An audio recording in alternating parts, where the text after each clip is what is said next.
ராதே கிருஷ்ணா. ஸ்ரீமதே ராமானுஜாய நமக. அகிலாண்ட கோடி பிரம்மாண்ட நாயகன் ஒவ்வொரு ஆச்சாரிய புருஷாலையும் நம்ம நல்ல கதி அடையறதுக்காகத்தான் பூமியிலே அவதாரம் பண்ண வைக்கலாம். ஆச்சாரிய புருஷா எல்லாரும் கவனிச்சு பார்த்தோம்னா சாதாரண மனுஷர்களை மாதிரி தான் வாழறார்கள். ஆனா சாதாரண மனுஷாவுடைய வாழ்க்கையில் நிறைய சம்பவங்கள் நடக்கிறது இல்லையா? அந்த சம்பவங்கள்ல நம்ம எல்லாம் பார்த்தா எமோஷனலா அவுட்பஸ்ட் ஆகி அந்த விஷயத்த விதவிதமா அர்த்தம் பண்ணிட்டு வாழ்க்கையை நொந்து போயிடுவோம். ஆனா மகாத்மாக்கள் என்ன தெரியுமா பண்றா? அந்த விஷயத்தை பகவத் அனுகிரகமா பார்க்கறதும் பகவத் அனுபவமா மாத்திக்கிறதும் அவளுடைய விசேஷ குணங்கள். நம்ம ஆச்சாரிய புருஷாளுடைய சரித்திரங்கள், பாகவதாளுடைய சரித்திரங்கள், பக்தாளுடைய சரித்திரங்கள்ல நாம கத்துக்க வேண்டிய பெரிய பாடம் இதுதான். என்ன வர்றதோ அப்படியே ஏத்துக்கணும். அது பகவானுடைய சங்கல்பத்தினாலே அப்படின்னு ஏத்துக்கணும். என்ன நடந்தாலும் அதுல ஒரு பகவத் அனுகிரகம் ஒளிஞ்சின்னு இருக்கு. இதை நல்லா புரிஞ்சுக்கணும். நம்ம இளையாழ்வார் ராமானுஜர் எல்லாத்தையுமே பகவானுடைய சங்கல்பமா ஏத்துக்கக்கூடிய ஒரு மனோபலம் அவருக்கு இருந்தது. அழகா யாதவ பிரகாசன் இடத்துல வேதாந்த பாடம் படிக்கிறார். அவ்வளவு அழகா 16 வயசுல கல்யாணம் ஆகிறது. ஜோரா யாதவ பிரகாசன் இடத்துல வேதாந்த பாடம் படிக்கிறார். படிச்சுட்டு இருக்கார். அப்ப அவருக்கு 18 வயசு ஆகிறது. அந்த சமயத்துல தான் அவருடைய திருத்தகப்பனார் பரமபதிச்சுடுறார். ஆசூரி கேசவ பெருமாள் 18 வயசுல அப்பா பரமபதிச்சுடுறார். ராமானுஜருக்கு 2 சகோதரிகள் உண்டு. அவ 2 பேரும் கல்யாணம் எல்லாம் ஆயிடுறது. அவ விஷயத்த நான் அப்புறமா சொல்றேன். முக்கியமா விஷயங்கள்லாம் இருக்கு. கல்யாணம் அக்காக்கெல்லாம் கல்யாணம் ஆயிடுத்து. அழகா இவருக்கும் கல்யாணம் ஆயிடுத்து. அவ அப்பா பார்த்தார், பகவான் பார்த்துப்பான் என் குழந்தைய, யாரும் சாஸ்வதம் இல்லை, வேதம் இருக்கு, ராமானுஜன் நிச்சயமா நல்லபடியா ஜெயிச்சு வருவான். அவருக்கு பூரணமான நம்பிக்கை. பகவானுடைய திருவடியை அடைஞ்சுட்டார். சுவாமி ராமானுஜனுடைய தாயார் காந்திமதி அம்மாவும் சரி இது பகவத் சங்கல்பம் ஏத்தண்டு இளையாழ்வார் முகத்தை பார்த்துண்டு வாழ்க்கைய வாழ்ந்துட்டு இருக்கா. அப்பதான் இவர் யாதவ பிரகாசன் இடத்துல வேதாந்த பாடம் படிச்சுட்டு இருக்கார். யாதவ பிரகாசனுக்கு ராமானுஜர் சொல்லக்கூடிய அர்த்தங்கள் பிடிக்க மாட்டேங்கிறது. நமக்கெல்லாம் தோணும், இப்படி வேதம் சொல்லி கொடுக்கிறவரெல்லாம் கூட இப்படி ராமானுஜரை கொலை பண்ணணும்னு நினைக்கிறாரா? இது எந்த விதத்துல நியாயம்? இப்படிலாம் இருப்பாளா? அப்படின்னா உண்டு. அந்த காலத்திலேயே பார்க்கலாம். சுக்கராச்சாரியார்லாம் நல்லா வேதம் எல்லாம் தெரிஞ்சவர் தான். ஆனா மகாபலியின் இடத்துல பகவான் வாமனமூர்த்தியா வரும்பொழுது தானம் கொடுக்காதே அப்படின்னு சொல்றார். ராவணன் நன்னா சாமவேதம் தெரிஞ்சவன் தான். ஆனா சீதை அபகரிச்சுட்டு வரலையா? அதாவது ரியலைசேஷன் ஒண்ணு உண்டு, வேதம் விஷயங்கள் தெரிஞ்சுக்கிறதுன்னு ஒண்ணு உண்டு, அதை உள்ளபடி உணர்ந்து வாழறதுன்னு ஒண்ணு உண்டு.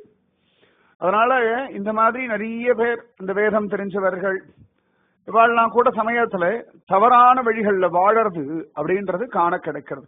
இன்னைக்கும் நம்ம ரிஷிகேஷ், ஹரித்வார் அங்கெல்லாம் போனோம்னா நிறைய பேர் சாது வேஷத்துல இருப்பான், காவியெல்லாம் கட்டின்னு இருப்பான். ஆனா கவனிச்சு பார்த்தோம்னா கஞ்சாலாம் அடிச்சுண்டு இங்கேயோ கொலை பண்ணிட்டு தப்பிக்கிறதுக்காக இங்க சாது வேஷம் போட்டு இருப்பான். அதே சந்தர்ப்பத்துல உண்மையான சாதுக்கள் பல பேர் இந்த திருவண்ணாமலை, ரிஷிகேஷ், ஹரித்வாரம், பத்ரிகாசிரமம் அங்கெல்லாம் போனோம்னா அங்கேயும் உண்மையான நிறைய சாதுக்களும் இருக்கா. இது கொஞ்சம் கண்டுபிடிக்கிறது கஷ்டம். ஆனால் நிச்சயமா ரெண்டு விதமான சாதுக்களும் உண்டு. நம்ம ராவணனே பார்த்தோம்னா ஒரு சன்னியாசி வேஷத்துல வந்துதான் சீதா மாதாவை தூக்கிட்டு போனான் அப்படின்னு காண கிடைக்கிறது. அதனால இப்படியும் உண்டு அப்படியும் உண்டு. யாதவ பிரகாசன் தன்னுடைய சிஷ்யர்களிடத்தெல்லாம் கேட்டான், இந்த இளையாழ்வார் நான் சொல்றதை கேட்க மாட்டேங்கிறான், அவன் இப்படியே பண்ணிட்டு இருந்தான்னா யாதவ பிரகாச மதம்ன்றது இல்லாம போயிடும். யாதவ பிரகாசர் ஒரு தனியா ஒரு மதம் வச்சுட்டு இருந்தார். நிறைய மதங்கள் இருந்தது. யாதவ பிரகாச மதம்னு ஒண்ணு உண்டு. இப்ப நம்ம நிறைய சொல்றோம் இல்லையா, வைஷ்ணவம், சைவம், சாக்தம் அப்படின்னு. அந்த மாதிரி யாதவ பிரகாச மதம் அப்படின்னு உண்டு. இன்னைக்கு பிரம்மத்தை பத்தி பலவிதமா உபாசனம் பண்ணக்கூடிய பலவிதமான சம்பிரதாயங்கள் இருக்கு இல்லையா, அந்த மாதிரி யாதவ பிரகாச சம்பிரதாயம்னு ஒண்ணு இருந்தது. அவர் பார்த்தா தன் சிஷ்யாளர், அவருக்கு வேண்டப்பட்ட சிஷ்யாளெல்லாம் கூப்பிட்டு, நீங்கள்லாம் நான் சொல்றதை கேட்கலாம், சொன்னா கேட்க மாட்டேங்கிறான், அந்த இளையாழ்வார் அழிப்பதற்கு ஏதான வழி சொல்லுங்கன்னு. ஒருத்தர் விஷத்தை கொடுக்கலான்றா, ஒருத்தர் அடிச்சு கொலை பண்ணலான்றா, ஒருத்தர் குழி தோண்டி புதைச்சுடலான்றா, இப்படி எல்லாம் நடக்கிறது. ஆனா யாதவ பிரகாசர் சாஸ்திரம் தெரிஞ்சவர். அப்படி எல்லாம் பண்ணோம் அப்படின்னா பாவம் வந்து சேர்ந்துடும். பாவம் வந்து சேராம இருக்கிறதுக்கு என்ன வழியோ அப்படி யோசிப்போம் அப்படின்னு யோசிக்கிறார். யோசிச்சுட்டு ஒரு வழி கண்டுபிடிச்சுடுற. கங்கையில மணிகர்ணிகா காட் அப்படின்னு ஒண்ணு உண்டு. அந்த மணிகர்ணிகா காட்ல யாராவது தவறி விழுந்தாலோ இல்லாட்டி யாராவது அவளை பிடிச்சு தள்ளினாலோ விழறவாளுக்கு நல்ல கதி கிடைச்சிடும், தள்ளுறவாளுக்கும் பாபம் வந்து சேராது அப்படின்னு இருக்கு. அதனால நீங்க மணிகர்ணிகா காட்டெல்லாம் தேடிட்டு போகப்படாது. விஷயத்தை சொல்லி வைக்கிற அந்த மணிகர்ணிகா காட்டினுடைய மகிமை அப்படி. இங்க விழுந்தா நல்ல கதிதான் கிடைக்கும் அப்படின்னு காண கிடைக்கிறது.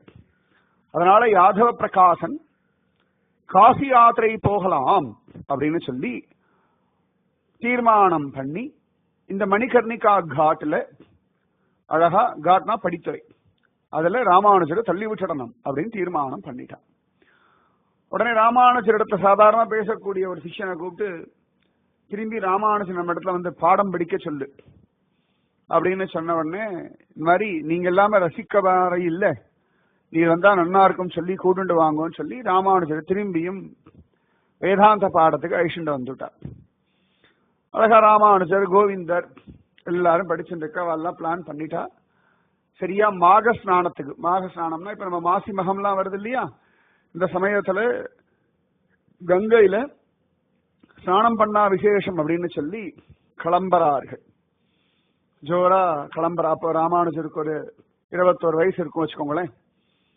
அழகா கிளம்புறார் ராமானுஜர், கோவிந்தர், இவாள்லாம் யாதவ பிரகாசனோட. காந்திமதி அம்மா சொன்னா வந்து நல்லபடியா போயிட்டு வா, வரதன் கூட இருக்கா, பகவான நினைச்சுட்டு நல்லபடியா போயிட்டு வா, கங்கா யாத்திரை ரொம்ப விசேஷம், பரமபாகியம் அப்படின்னு சொல்லி வழி அனுப்புறா.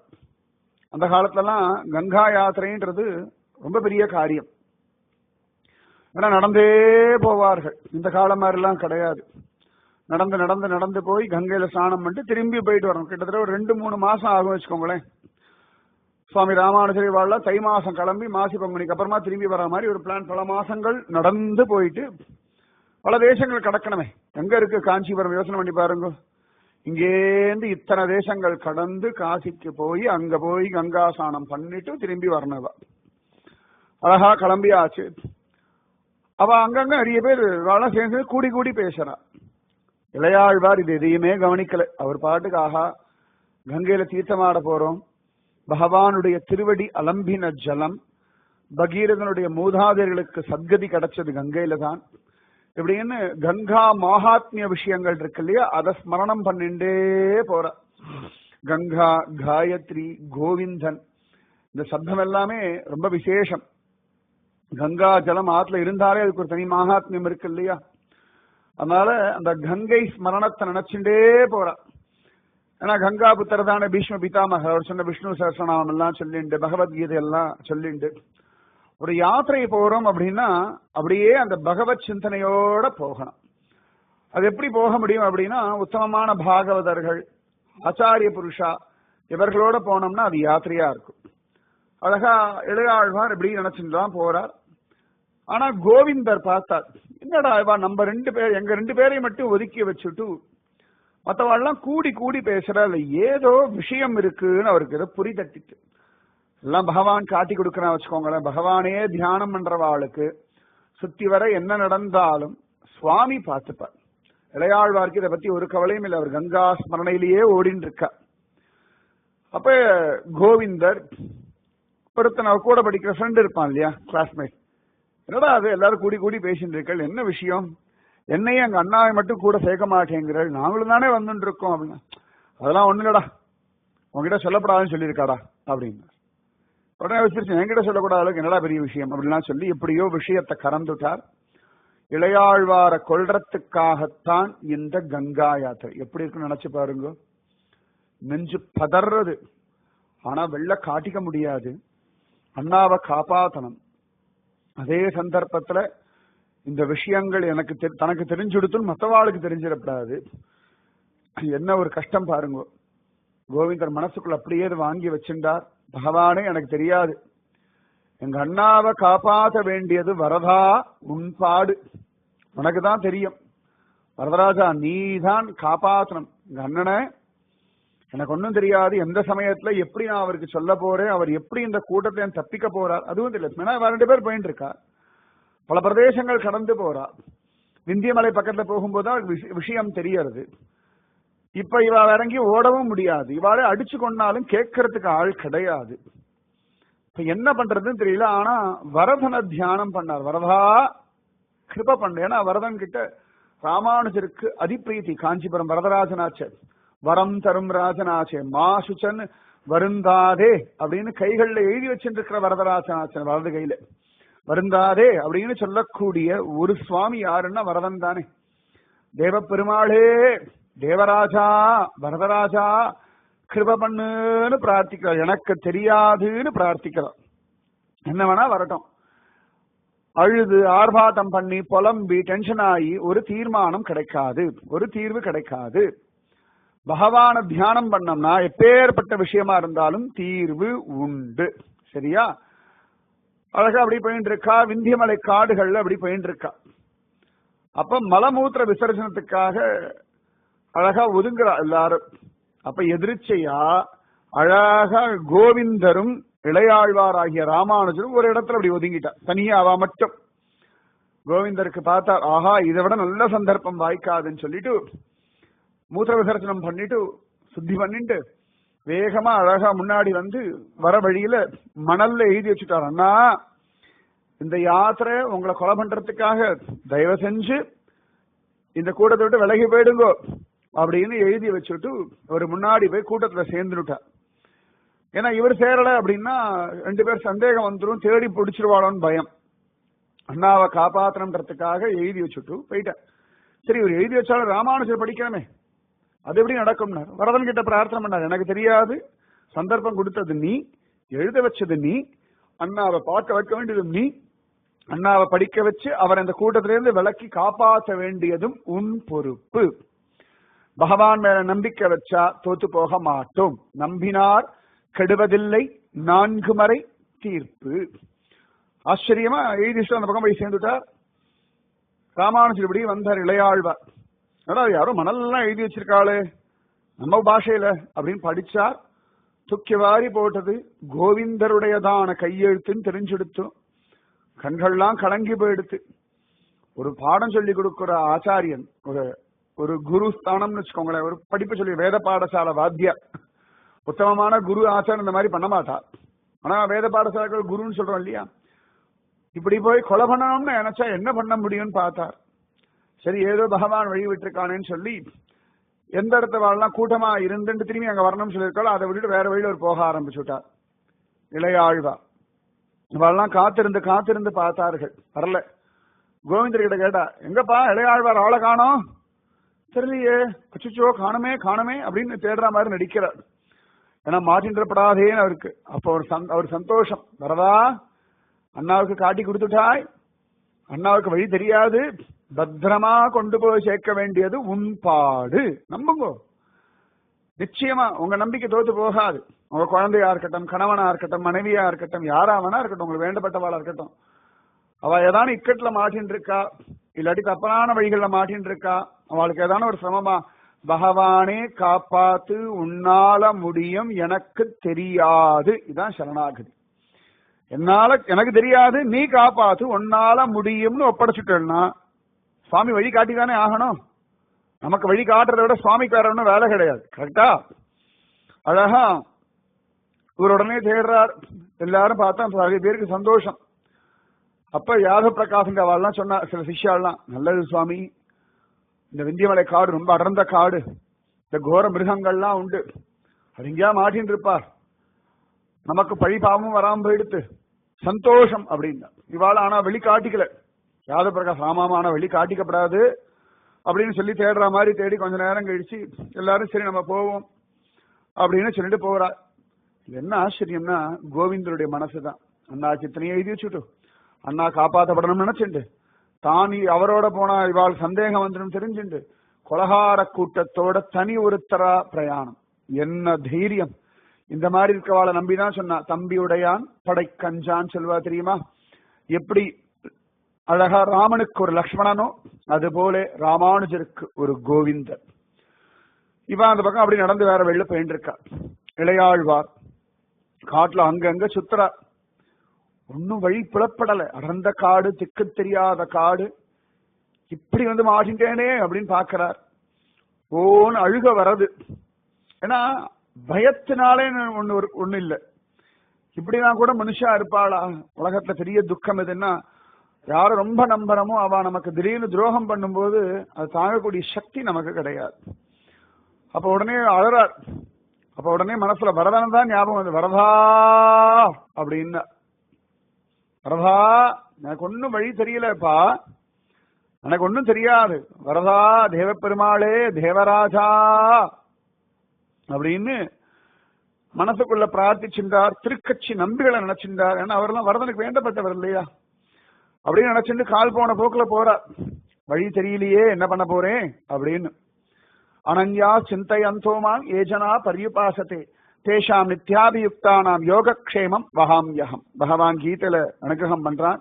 யார் என்னையே நினைச்சுட்டு இருக்காளோ அவர்களுடைய யோகத்தையும் க்ஷேமத்தையும் நான் பாத்துக்கிறேன்னு உத்தரவாதம் கொடுத்திருக்கான். அடுத்த க்ஷணம் பார்த்தா இவர் பாட்டுக்கு இப்படி புலம்பின்னு வந்துட்டு இருக்காரா? வரதா வரதா வரதா வரதா வரதான். என்ன வேணா வரட்டும், பகவன் நாமத்தை ஜபிங்கோ. உலகமே நம்மளை தள்ளி விடட்டும், எல்லாருமே நம்மளை ஒதுக்கி வைக்கட்டும். வரதன் தள்ளிவிட முடியுமோ? வரதன் ஒதுக்கி வச்சிட முடியுமோ? நம்ம வரதன் நம்ம கூட இருக்கும்போது நமக்கு என்ன கவலை, நமக்கு என்ன குறை? அப்படி நடந்து வர. திடீர்னு பார்த்தா எதிர்க்க ஒரு வேடுவனும் வேடுவச்சியும் வர. பார்த்தோன்னா அவர் கண்கள்ல ஆனந்த பாஷ்பம் ஜோர் அப்படின்னு கிடுகிடுன்னு ஓடுறவா கிட்ட. ஓடினோட வேடு வச்சு, அப்பா யாரப்பா அது? யாரோ ஒரு பிராமண பிள்ளை ஓடி வருது அப்படின்னா ரெண்டு பேரும் பக்கத்துல வேகமா நடந்தார்கள். இளையாள் அவகிட்ட கேட்டா, இங்க யாரு, எங்க வரல், எங்க போறேள் அப்படின்னா. உடனே அவ ரெண்டு பேரும் ஒருத்தர் பார்த்துட்டு சிரிச்சுட்டே சொன்னா, நாங்க வடக்குல இருந்து சித்தாசிரமத்தில இருந்து வரோம். ஆச்சரியமா சத்தியவிரத கஷேத்திரம் போயிட்டு இருக்கோம்னுட்டா. சத்தியவிரத கஷேத்திரம்ன்றது காஞ்சிபுரம். சத்தியவிரத கஷேத்திரம் போயிட்டு இருக்கோம்னு உடனே இளையாழ்வார் கண்கள்ல ஆனந்த பாஷ்பம், மயிர்கால்கள் குத்திண்டு நிக்கிறது. ஆஹா, வரதன் அழகா அனுப்பிச்சுட்டானே. வரதா, உன்னை நம்பினவர்களை நீ கைவிடுறதில்லே நிரூபணம் ஆயிடுத்து. சத்தியம்.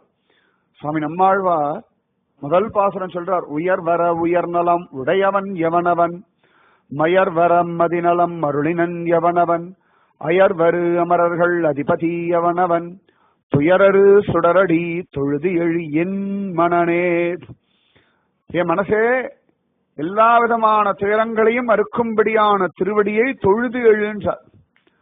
யாருடைய திருவடி அப்படின்னா, உயர்வர உயர்நலம் உடையவன் எவனவன், எல்லாரை காட்டிலும் மேம்பட்டு எல்லாரை காட்டிலும் வசதியா இருக்கிறவன், ஆதிமூலமா இருக்கிறவன் எவனோ, அயர்வரு அமரர்கள் அதிபதி எவனவன், அழகா நித்திய சூரிகள் நித்திய முக்தர்களுக்கும் தேவாதி தேவன் எவனோ, மயர்வர மதிநலம் அருளினன் எவனோ, அழகா நமக்கு சந்தேகமே இல்லாத தெளிந்த நல்லறிவு கொடுக்கிறவன் எவனோ, அப்பேற்பட்டவனுடைய எல்லா விதமான துயரங்களையும் மறுக்கக்கூடிய திருவடியை தொழுது எழு என் மனனே அப்படின்றார். சமஸ்த கல்யாண குணங்களுக்கும் இருப்பிடமான உயர்வர உயர்நலம் உடையவன், மயர்வர மதிநலம் அருளினவன், அயர்வரு அமரர்கள் அதிபதி எவனவன், துயர் அரு சுடரடி. அந்த துயர் அரு சுடரடி யார் அப்படின்னா காஞ்சி வரதனா. வரதனை நம்பினவா தோத்து போயிடுவாளோ? வரதனை நம்பினவாளுக்கு ஒரு கஷ்டம் வந்துடுமோ? அழகா வேடுவன் வேடு வச்சு வந்துட்டா. இவருக்கு பரம சந்தோஷம். உடனே அதுவும் அழகா பாஷையில, நமக்கு எந்த பாஷை தெரியுமோ அந்த பாஷையில முன்ன பின்ன தெரியாத ஒரு இடத்துல ஒருத்தர் பேசினா எவ்வளவு சந்தோஷமா இருக்கும். அதுவே ஒரு மனசுல ஒரு தைரியம். இவாளும் அழகா இளையாழ்வார் பேசின அதே பாஷையில பேசிட்டார். தமிழ்லயே வச்சுப்போமே, தமிழ் தான். அழகா பேசிட்டார். உடனே அவருக்கு பரம சந்தோஷம். நானும் வரலாமா? சரிப்பா, நீ எங்க இந்த காட்டுல தனியா அலையறாய் அப்படின்னு வேடுவன் கேட்கிறார். உடனே இளையாழ்வார் சொல்றார், இல்ல நாங்க பல பேரா சேர்ந்து கங்கா யாத்திரைக்கு வந்தோம், நான் வழி மாறி வந்துட்டேன்னு. என்ன ஒரு மனசு இருக்கும், கொலை பண்ண வந்தான்னு சொல்லலையா, நான் வழி தவறி வந்துட்டேன், என் கூட வந்தவாள நான் பிரிஞ்சுட்டேன்னு. என்ன ஒரு அழகான ஒரு மனசு பார்த்துக்கோங்க. இந்த ஒரு மனசு தானே விசேஷம். ஜோரா சொல்லிட்டார், கண்கள்ல கண்ணீர் வழிய. உடனே அழகா அந்த வேடுவன் இளையாழ்வார் தொட்டு கண்ணை தொட்டு அப்படி கண்ணீர் எல்லாம் தொடச்சு விடுறார். ஒன்னும் கவலைப்படாத குழந்தை, உன்னை கொண்டு போய் பத்திரமா காஞ்சிபுரத்துல சேர்க்க வேண்டியது என் கடமை அப்படின்னா. உடனே வேடு வச்சு அழகா தோளை தட்டி கொடுத்து, குழந்தை கவலைப்படாதேப்பா, எங்க பொறுப்பு நீ, உனக்கு ஒரு நாளும் ஒரு கஷ்டமும் வராது, வா அப்படின்னு 3 பேர் நடக்கிறாளாம். எப்படின்னா ஒரு பக்கம் வேடுவன், இன்னொரு பக்கம் வேடு வச்சு, நடுவுல இளையாழ்வார். அம்மா அப்பா குழந்தைய கைபிடிச்சு அழிச்சுட்டு போவா இல்லையா, ஜாகிரதையா 2 பக்கமும் 2 பேரா இருந்து அரணா இருந்துட்டு அந்த மாதிரி காவல் காத்துண்டு அழிச்சுட்டு போறா. அப்ப வேடு வச்சு சொல்றா, எனக்கு இந்த பிள்ளைய பார்த்தா என் பிள்ளைன்னு ஒரு அபிமானம் வருது அப்படின்னா. அழகா வேடுவன் சிரிச்சுட்டே சொன்னான், உன் பிள்ளைதான் இப்போதைக்கு, ஏன் எப்போதைக்கும் தான் அப்படின்னா. இந்த பாசத்தை பார்த்துட்டு ராமானுஜர் உருக ஆரம்பிச்சுட்டார். முன்ன பின்ன தெரியாத இடத்துல கூட வரதன் அழகா ஒரு மாதா பிதாக்கள் அனுப்பிட்டானே. இவரோ பிராமணர், ஆனா இவரை காப்பாற்ற வந்ததோ வேடுவனும் வேடு வச்சு. அழகா நடந்து நடந்து வரா. ஜோரா அதுக்குள்ள சந்தியா காலம் ஆயிடுறது. அந்த சமயத்துல கூட பண்ண வேண்டிய அனுஷ்டானத்தெல்லாம் பண்றாராம் இளையாழ்வார். பண்ணியாச்சு, இருட்டாயிடுறது. அப்ப அழகா வேடுவன் சொல்றா, இதுக்கு மேல பிரயாணம் பண்ண முடியாது, பொழுது விடிஞ்ச பிறகுதான் பிரயாணம் நம்ம பண்ண முடியும், இந்த அரச மரத்துக்கு கீழே தங்குவோம் அப்படின்னு சொல்ல, உடனே அழகா அங்க எல்லாம் சுத்தம் பண்ணி படுக்க மாதிரி பண்றா. இந்த வேடுவனும் வேடு வச்சு இந்த குழந்தைக்கு பண்ற மாதிரி பண்ணி, குழந்தை படுத்துக்கோப்பா, காட்டுல பயப்பட வேண்டாம், கோர மிருகங்கள்லாம் இருக்கு, நாங்கெல்லாம் காட்டிலேயே இருக்கிறவா, உனக்கு ஒன்னும் ஆகாதுன்னு சொல்லி இளையாழ்வார நடுவுல படுக்க வச்சுட்டு ஒரு பக்கம் வேடு வச்சியும் இன்னொரு பக்கம் வேடுவனுமா படுத்துட்டார்கள். இளையாழ்வார் கண்கள்ல ஆனந்த பாஷ்பம். பகவானே வரவா, எப்படி ஒரு கிருப பண்றாயப்பா அப்படின்னு சந்தோஷப்பட்டார்.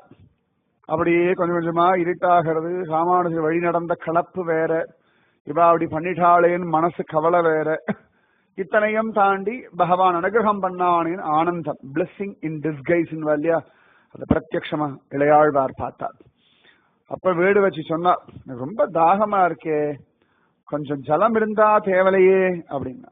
அப்ப வேடுவன் சொன்னார், அம்மா இப்பெல்லாம் ஜலம் எல்லாம் எடுக்க முடியாது, பொழுது விடியட்டும், நல்ல அற்புதமான ஒரு கிணறு உண்டு, அதுல நல்ல மதுரமான ஜலம் எடுத்துறேன், இப்ப சும்மா தூங்கு அப்படின்னு. உடனேயே ராமானுஜர் நினைச்சார், இளையாழ் அடராமுக்கு இவ்வளவு பரோபகாரம் பண்ணிருக்கா, இவாளுக்கு ஒரு ஜலம் கூட எடுத்து கொடுக்க முடியலையே, சரி நாளைக்கு பொழுது விடிஞ்சோன்னு முதல்ல வேடுவன் கிட்ட கேட்டு ஆனந்தமா அவளுக்கு ஜலம் எடுத்து கொடுக்கணும் இந்த அம்மாவுக்கு அப்படின்னு நினைச்சுட்டே படுத்தார். வரதனை நினைச்சார், வரதா அப்படின்னார். வேடுவன் என்னப்பா அப்படின்னார். இல்ல ஒண்ணும் இல்லைன்னார். சரி படுத்துக்கோன்னுட்டார். அழகா ராமானுஜன் நடுவில் படுத்துட்டு இருக்கார். அவரை பார்த்துட்டு உருக்களிச்சு படுத்துண்டு இளையாழ்வார படுத்து பார்த்துட்டு வேடுவன் படுத்துட்டு இருக்கான். இன்னொரு பக்கம் வேடு வச்சு உருக்களிச்சு படுத்துண்டு ராமானுஜர் 2 பேர் கண்களும் இளையாழ்வார பார்க்க, இளையாழ்வார் நிம்மதியா தூங்கினார். பொழுது விடிஞ்சல் புல்லும் சிலம்பினகான் கதிரவன் குணதிசை சிகரம் வந்தணைந்தான் கனையிருள்ள கன்றது காளையம் பொழுதாய். ஆச்சரியமா பொழுது விடிஞ்சது. பட்சிகள்லாம் கிளபில கிளபில கிளபிலன்னு சப்தம் போட்டது. ஆனந்தமா கண் விழிச்சார். அப்படி கண் விழிச்சு பார்த்தா தூரத்துல ஒரு கிராமம் எல்லாம் தெரிஞ்சது. ஓ, எங்கேயோ இருக்கும் நினைச்சமே, பரவாயில்லையே, நேத்தி சாயங்காலம் இருந்த நிலைமைக்கு இன்னைக்கு பொழுது விடுகிற சமயத்தில் இருக்கிற நிலைமையும் எல்லாம் பகவத் கிருபை அப்படின்னு நினைச்சு பார்த்தார். பக்கத்துல வேடுவனையும் வேடு வச்சியையும் காணல. சரி, அதான காலை கடன்களுக்காக அந்த பக்கம் ஒதுங்கி இருப்பா. அதுக்குள்ள நம்ம எங்க இருந்தாவது அவ சொன்ன அந்த காலை கிணறு கிடைக்கிறதா பார்ப்போம், அங்கேருந்து இவாளுக்கு ஜலம் கொண்டு வரலாம் அப்படின்னு தீர்மானம் பண்ணார் இளையாழ்வார். உடனே ஜோரா அழகா முடிவு பண்ணார். அப்படி நடந்து போறார். தூரத்துல சில ஜனங்கள்லாம் இருக்கா. ஒரு தாமரை குளம் இருந்தது, பக்கத்திலேயே ஒரு கிணறு இருந்தது, அதுலேயும் ஜனங்கள்லாம் ஜலம் இறைச்சுட்டு இருந்தா. உடனே அழகா இளையாழ்வார் போனார். அந்த தாமரை குளத்திலேருந்து தாமரை இலையை எடுத்தார். நேர வந்தார். கணத்திலேருந்து ஜலத்தை அழகா எடுத்தார். இந்த தாமரை இலையில அப்படி முகந்துண்டு ஜோரா கொண்டு வர அழகா வேடுவன் வீடு வச்சு அதுக்குள்ள வரா. இந்தாங்கோ ஜலம் அப்படின்னு கொடுத்தார். நன்னா குடிச்சா வேடு வச்சு. குடிச்சுட்டு குழந்தை இன்னும் கொஞ்சம் தருவியா ராஜா அப்படின்னா.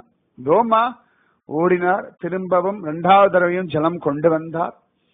நன்னா குடிச்சா. குழந்தை இன்னொரு தடவை கொண்டு வருவியாடா அப்படின்னா.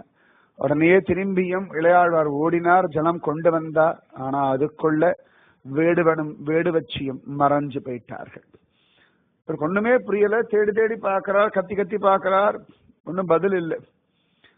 அப்ப அங்க இருக்கிற ஜனங்களை பார்த்து கேட்டார், சரி இது எந்த ஊர் அப்படின்னு. உடனே ஏற இறங்க இளையாழ்வார பார்த்தா, என்னப்பா பிராமணன் மாதிரி இருக்காய், இந்த ஊரு புள்ள மாதிரிதான் இருக்காய், தூரத்துல புண்ணிய கோட்டி விமானம் தெரியறது, இது காஞ்சிபுரம் சத்தியவிரத கஷேத்திரம்னு உனக்கு தெரியலையா அப்படின்னார்.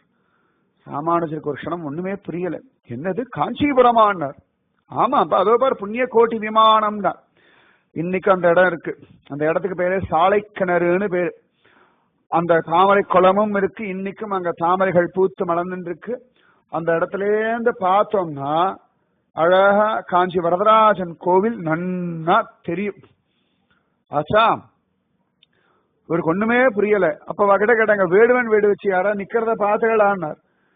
இல்லையேப்பா நாங்க யாரையுமே பார்க்கலையே அப்படின்னா. ராமானுஜருக்கு தூக்கி வாரி போட்டது. ஒண்ணுமே புரியல. கொஞ்ச நேரத்துக்கு வரவா அப்படின்னு அழுதுண்டு நேர ஓடினார் கோவிலுக்கு. ஏன் நாளைக்கு சொல்றேன். ராதே கிருஷ்ணா. பகவான் இருக்கான், கைவிட மாட்டான். ராமானுஜனை காப்பாத்தின வரதன் உங்களையும் காப்பாற்றுவான். என்ன வந்தாலும் வரதன் உண்டு, கவலை வேண்டாம். இந்த விஷயம் கேட்டாலும் இனிமேல் உங்க வாழ்க்கைக்கு வரதன் பொறுப்பு. உங்க குடும்பத்து வரதனோட பொறுப்பு. உங்க குழந்தைகளோட எதிர்காலம் வரதனோட பொறுப்பு. உங்க மோட்சம் வரதனோட பொறுப்பு. மீதி விஷயம் நாளைக்கு. ராதே கிருஷ்ணா. சர்வத்திர ராமானுஜநாம சங்கீர்த்தனம். ராமானுஜா ராமானுஜா. ஸ்ரீமதே ராமானுஜாய நமஹ.